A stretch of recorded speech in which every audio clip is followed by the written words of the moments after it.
The sterile hum of the hospital room shattered like glass when Dr. Harlan Whitaker's hand cracked across Jamal Hayes's cheek, the sound echoing off the white walls before anyone could breathe. Everett Langston, propped up in his bed with N4 dripping steadily into his vein, felt the sting vicariously, his heart slamming against his ribs as the young black nurse stumbled back, his dark skin blooming red under the fluorescent glare.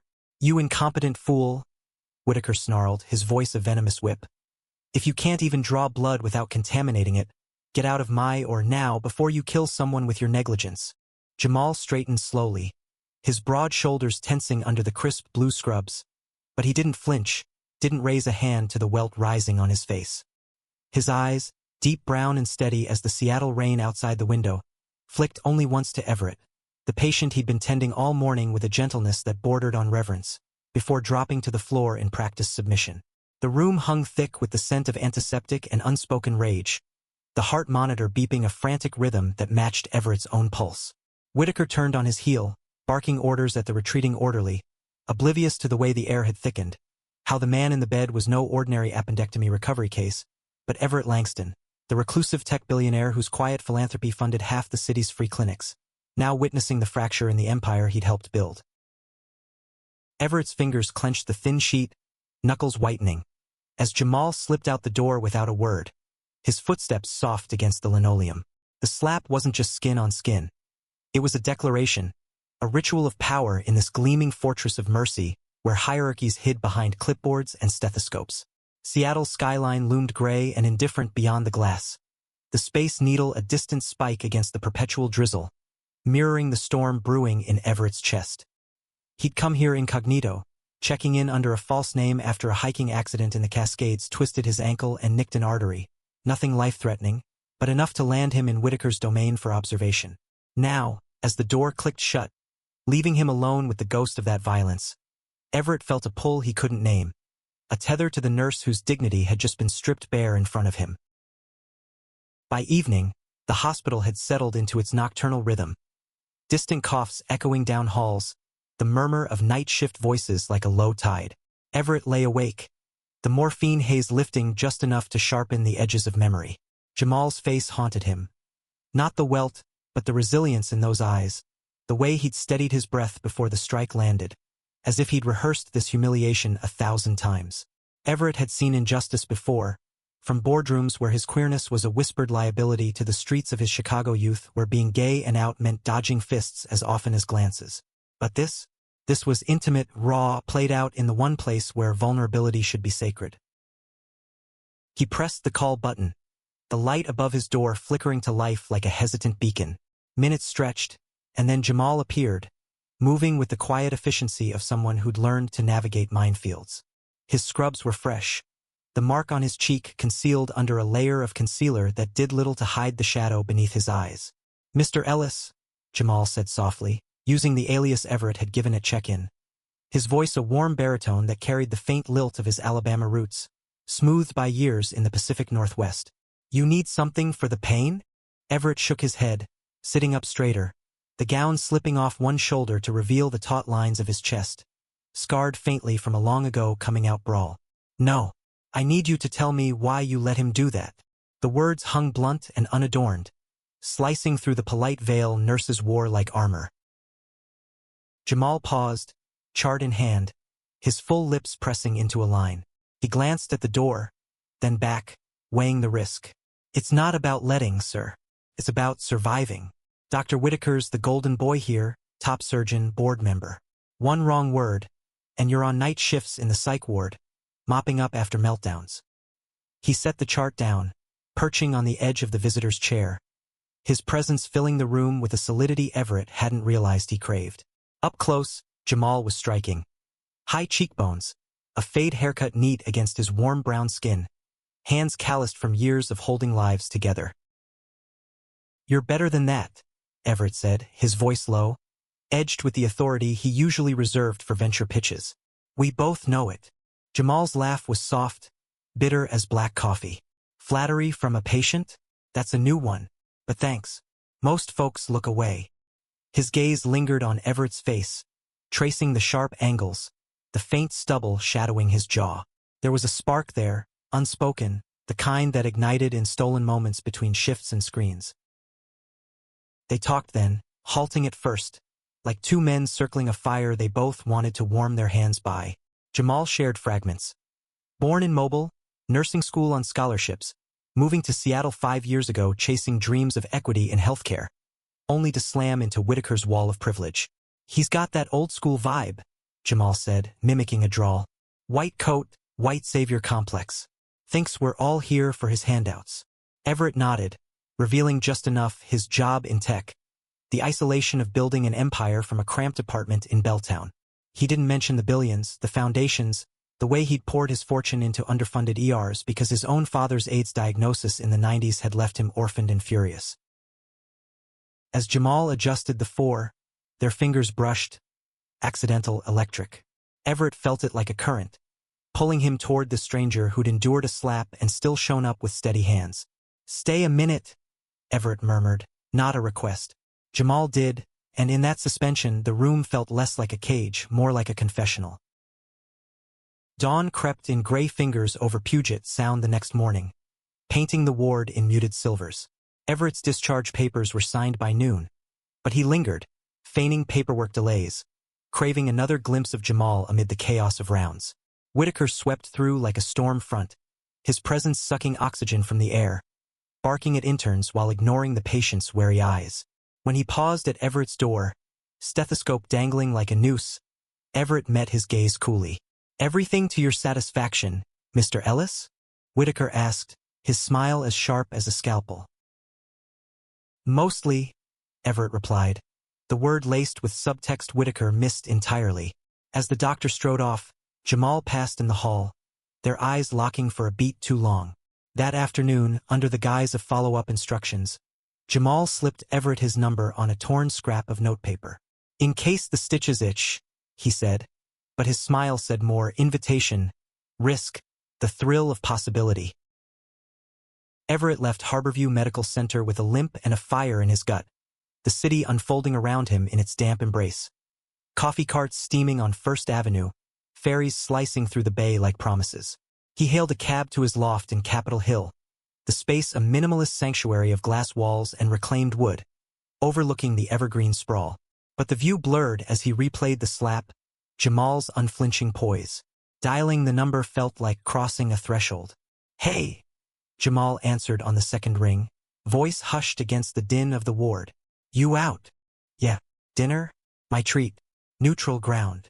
A pause, then Jamal's chuckle, warm as summer dusk. "There's a spot in Fremont, low-key, good fo. 8.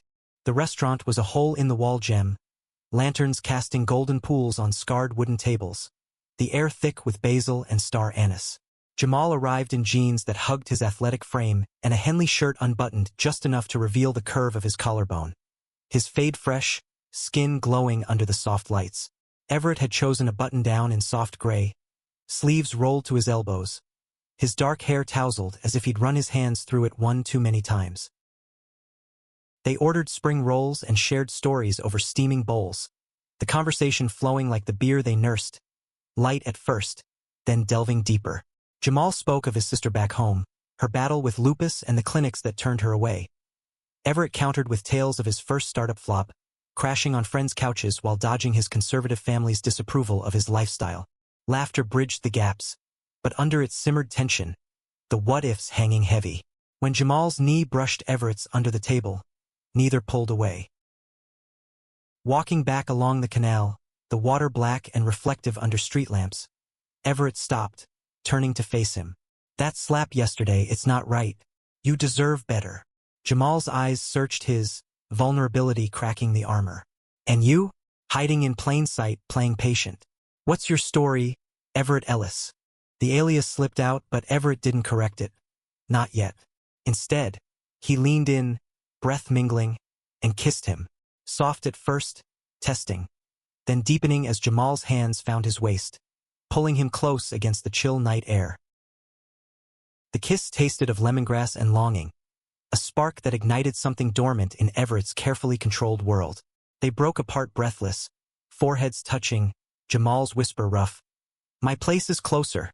Everett nodded, heart pounding as they tumbled into Jamal's modest apartment in Wallingford. a cozy nest of bookshelves and potted ferns overlooking the quiet street. Clothes shed in a trail to the bedroom.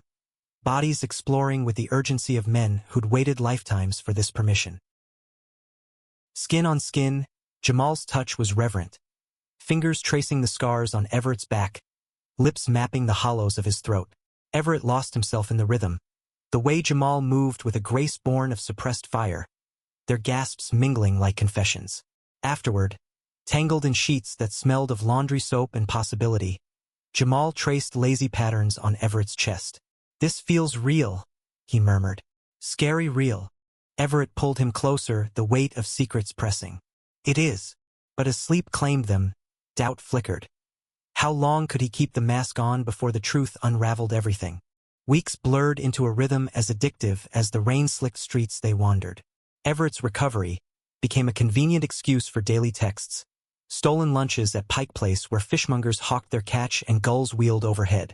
Jamal opened up about the microaggressions that chipped away at his soul. Whitaker's jokes laced with barbs, the scheduling that buried black nurses in the grunt work. "It's not just him," Jamal said one afternoon, sipping lattes on a bench in Discovery Park, evergreens whispering secrets. "It's the system, but damn if it doesn't wear you down." Everett listened, his hand finding Jamal's in the shelter of intertwined fingers, thumbs stroking the pulse point. He shared fragments of his own battles, the board meetings where his orientation was the elephant in the room, the tabloid whispers that nearly tanked his first IPO. "I built walls," he admitted, voice low against the crash of waves on driftwood-strewn shores. "Thicker than code. But you make me want to tear them down." Their romance deepened in quiet intimacies. Cooking gumbo in Jamal's kitchen, Everett chopping onions with clumsy enthusiasm while Jamal teased his knife skills. Late-night drives along Lake Washington, windows down, indie playlists humming with Bon Iver's Ache. In bed, they found solace. Everett learning the arch of Jamal's back, the way his breath hitched when kissed just so. Jamal discovering the vulnerability in Everett's eyes when he let go, the trust that bloomed like dawn over the Olympics. But shadows loomed. At work, Whitaker's scrutiny intensified, assigning Jamal to endless overtime, his reports nitpicked to shreds. "He's gunning for me?" Jamal confided one night, exhaustion etching lines around his eyes. Everett's jaw tightened, the urge to reveal his leverage bubbling up. He was Everett Langston, after all. His Langston Foundation had donated millions to Harborview, sat on its advisory board through proxies. One call and Whitaker's career could crumble. But exposure meant dragging Jamal into the spotlight, risking the purity of what they'd built. The breaking point came on a crisp October evening, leaves turning gold in Gas Works Park. They picnicked on blankets amid rusted industrial relics, the city lights twinkling like fallen stars across the water. Jamal's head rested on Everett's lap, his voice tentative. "I love you, you know that?" The words landed soft, seismic. Everett's heart swelled, but fear coiled tight. "I love you too," he whispered, sealing it with a kiss that tasted of future promises. Yet as they packed up, Jamal's phone buzzed. A summons from HR, Whitaker's name glaring in the email preview. "Another complaint," Jamal sighed, pocketing it. "Probably says I botched a med round." Everett's resolve cracked. That night, alone in his loft, he drafted the email to the board, fingers hovering over send. Protect him, his mind urged. But love, he realized, wasn't armor, it was vulnerability shared. The fallout hit like a squall. Jamal's suspension notice arrived at dawn. Whitaker's signature a flourish of triumph. Gross negligence in patient care. Everett stormed Harborview, alias Shed, demanding a meeting. The boardroom froze at his entrance. Everett Langston in the flesh, sharp suit and sharper gaze. "Dr. Whitaker," he said, voice steel wrapped in silk. "Your negligence isn't in charts. It's in how you treat the people holding this place together." Whitaker blanched, sputtering denials as Everett laid out the evidence. Witness statements from interns, security footage of the slap, Jamal's exemplary record unearthed by a quick hire. The doctor lunged verbally, accusing Jamal of fabrication, of seducing a vulnerable patient for leverage. The room gasped, eyes darting to Everett, the unspoken queer undercurrent thickening the air like fog off the sound. Betrayal stung deepest when Jamal arrived, summoned mid-chaos, his face a mask of confusion turning to hurt. "Everett," Langston, you knew. All this time. His voice cracked, the love from park benches curdling into accusation. Was I just a cause? A project for your white knight complex? No, Everett pleaded, reaching across the polished table, but Jamal recoiled, the welt from weeks ago a phantom echo on his soul. It was real. You're real. But the damage bloomed, trust fracturing like the city's glass towers in an earthquake. Jamal walked out, suspension intact, Whitaker smirking from the sidelines. Days dissolved into a gray haze. Everett paced his loft, the city mocking him with its relentless pulse. Jazz spilling from clubs, couples entwining on rain-slick promenades. He pored over blueprints for a new clinic, channeling fury into bricks and mortar. But sleep evaded, haunted by Jamal's eyes, once warm, now shuttered. Calls went unanswered, texts blooming unread like digital ghosts. Jamal, meanwhile, holed up in Wallingford, nursing wounds deeper than skin. The suspension was a limbo of paperwork and isolation, Whitaker's web spinning tighter with anonymous tips to nursing boards. Nights blurred into bourbon and reruns of old sitcoms, laughter a foreign echo. His sister's calls from Alabama urged resilience. That man's trouble, baby, but you stronger. But the betrayal gnawed. Everett's secrecy. The power imbalance he'd ignored in the heat of desire. Love shouldn't feel like charity, he thought, staring at the ceiling fan's lazy spin. Crisis peaked on a storm-lashed November night, wind howling through the Chittenden locks as salmon leaped futilely upstream. Everett showed up at Jamal's door, soaked to the bone, eyes wild with desperation. I fucked up, he said, words tumbling like the rain. Not telling you it was to protect us, but I get it now. Power poisons everything if you don't share it. Jamal blocked the threshold, arms crossed, heard a fortress. Share? You dropped the bomb in that room like it was your show. I was collateral, Everett. Just another black man catching strays in your white world. The argument raged, voices rising over thunder, stripping layers until raw truth spilled. Everett's fear of rejection rooted in a youth of hiding, Jamal's exhaustion from proving worth in spaces that demanded double. Then silence charged, aching. Jamal stepped aside, not invitation but exhaustion. One night, he said, to talk, nothing more. They sat on the worn couch, herbal tea steaming between them, the storm a symphony outside. Words wove tentative bridges. Apologies, admissions, the slow unfurling of scars. Everett confessed the foundation's plans, a Harborview overhaul, starting with anti-bias training, scholarships for nurses like Jamal. It's not atonement, he said softly. It's what we build together. If you'll let me. Jamal's gaze softened, the fortress cracking. I don't need saving, but partnership? Maybe. Their hands met midway, fingers lacing, the touch a lifeline.